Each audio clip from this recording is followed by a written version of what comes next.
呼获巨款。牛日本，我和樊建刚分手之后，隔了3天，他忽然做了一辆新的皮尔卡房车，当时是上海最华丽的汽车，到我男士家中来。车子抵达门口，他一跃而下。我家门口有一家专做红木家具的工厂，里面的小伙计看见了这架又新又大的汽车，车上下来的人向他探听我住在哪里。那小伙计起劲得很，就把他领了进来。这时我正在打挖花牌，见到樊建刚来，心中一怔，想无非是又要来劝我入股。其实我养病以来，剩余的现款已不多，只得寒暄了几句。樊建刚说，我们的老板沈之方自从《中国药学大辞典》销路好，尝到了甜头，他口口声声说打铁趁热，要请你再编一套黄汉医学丛书，所以要我做了他的新汽车来和你商量。我就说，为了《中国药学大辞典》，我不但入不敷出，还弄出一场大病，现在虽已康复，你想想看，我要损失多少？樊建刚见我断然相拒，一味拍我母亲的马屁说，伯母，我今天坐了老板的新汽车来，你老人家要不要坐这辆车子去兜兜风？我母亲笑逐颜开对我说，阿元，听说梅兰芳已到上海，将演天女散花，连昆山的姨姨、苏州的三阿姨都专程赶到上海，住在汇中饭店，预备看他登台。我倒也想去开开眼界，既然樊先生有新汽车开来，不妨就坐他这架车子去看一次。樊建刚听了，觉得有戏可乘，说，不但看戏，我还要请老太太和你到一支香去吃西菜。他这样一来，我以高堂之命无法婉拒，只能就坐了他的车子到租界去消磨了一个晚上。樊建刚一共花了20-30元之多。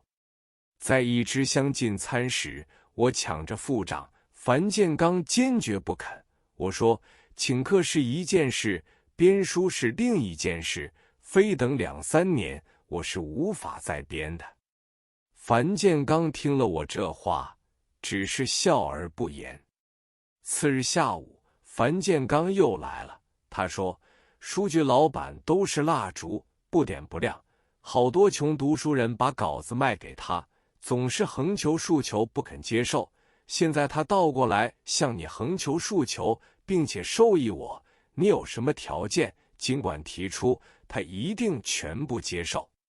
我说，黄汉医学丛书是要把日本人研究汉医的书籍有系统的分类编译，我虽已有数十种日本汉医名著，但是尚嫌资料不够，等我身体好些，还要到日本去走一次，疑似资料搜集齐全，再行着手。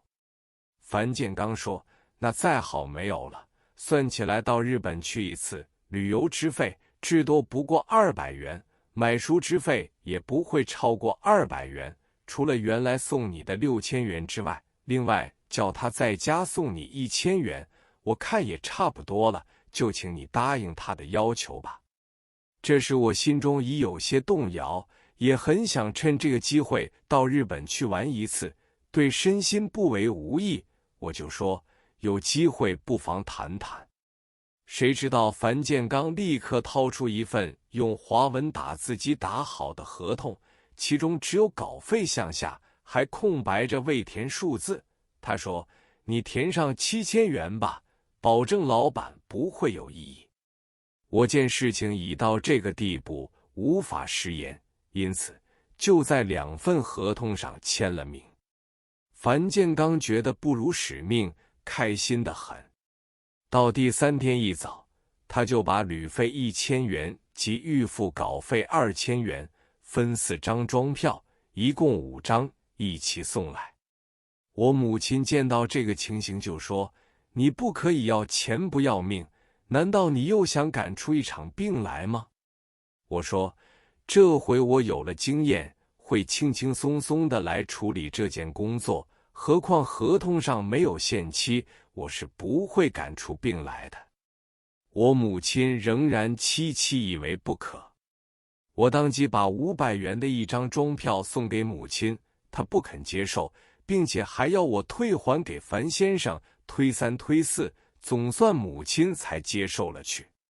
晚间，四父叫我去吃他自己做的八宝鸭和糟波头，我准时而去。在路上，我又想到送了母亲500元，对四父义无表示，有些不安，因此我决定也送500元给四父。从前的1000元是一笔巨款，养大一个女儿称作千金，有1000元身价的人就可以算是小康之家，他们的子弟就叫做千金之子。但是想到突然把500元送给四父，他老人家可能感到突兀，不会接受。虽然我自小由他抚养长大，教育成人，可是我该怎样措辞，倒很费踌躇。四父住在水神阁旁，距离我王信一帮老宅不过20多间门面。他老人家精通文墨，人生经验丰富，只是有一种习性，就是私底下迷信得很，从早到晚，每一句话，每一件事都要取一个吉利。我走到他居处，四父见了我就说：“你的面色已好得多，只是今早我起身时，见窗外有4只乌鸦，叫声凄切，几乎叫了半个小时，我真不知道主何吉凶。而且昨夜还做了一个梦，梦到一位老友送给我一个玉盘，又不知道是凶还是吉。”当时他老人家就取出一本《解梦里言》，翻阅了好久。他说找不到类似赠玉盘的解释，是凶是吉，真叫我心中很不舒服。迷信观念中外都有，不过就是更甚。我听了四父的话，并未插嘴。进午餐时，四父留我同饮竹叶清酒，我见他有说有笑，才表明我的来意，一则是说明我想到日本旅行和买书，一则是说明要送他500元缘由。四父听了我的话，立刻放下杯子，停止饮酒，横卧倒在烟铺上，抽了一桶鸦片烟，叹了一口气说：“你送母亲500元是报娘恩，这是你的孝心，颇堪嘉许。你送我的500元，我也很欢喜，但是今天因为早晨乌鸦叫过，你送我这500块钱，总觉得有些不对。”我一听到这句话，意会到老人家认为出国有风险，临行赠金似乎有永别之兆，这一来，我倒有些进退维谷。他老人家果然说，坐船遇到风浪，危险得很，我劝你不如放弃这个企图，否则我是不接受的。因此，大家好久默不作声，草草地吃完午餐。